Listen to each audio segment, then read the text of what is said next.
About 5 or 6 years ago, I think it was my father and our CFO took a look at the natural gas engine population, kind of the Appalachian Basin area, then kind of began looking for a place to build some sort of rebuild center. In this rebuild center, we just focus on natural gas engines, the G3500 and 3600 engine. When the facility first opened, it was very unique to be able to bring customers here. When customers arrive on site, every technician out here is encouraged to interact with them, show them components, and they show them why they failed something. They don't hesitate to, just explain maybe they could do this better to eliminate that in the future. The other benefit of the facility being here is the ease of access. Major highway networks close by, easy to get in and out of. So when an engine arrives, we check it in using CAT Inspect to do a formal inspection procedure and take a product status report. At that point, we pre-wash it to remove all debris and then move it into disassembly where it's taken down to a bare block. And they'll take the parts over to salvage to be inspected. And technicians will assemble the engine, and after that, everything's dyno tested here. We paint them post-dyno test, and then they get prepped and wrapped for shipment. So one of the things that sets us apart is the Engine Rebuild Center here.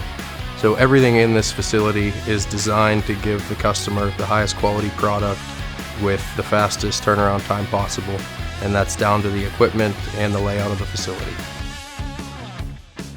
Quality control is very important to us, so we want to always make sure that every engine meets the standards that we've set and that CAT has set. We go over everything with a fine-tooth comb, making sure everything is up to par.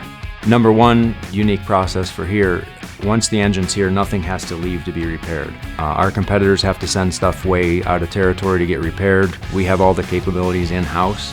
If we happen to run across something we can't repair in-house, we can repair it somewhere in our company. Our facility here is the latest and greatest in the dyno technology, so we can handle the largest gas engines that Caterpillar is producing in the G3600 lineup, and the 3500s as well, and we have that running in real world situations at horsepowers and lows that they would see in the field. At the end of a successful dyno run, we have information that we've gathered from the run, proving that the engine performed as we say it should and as Caterpillar says it should.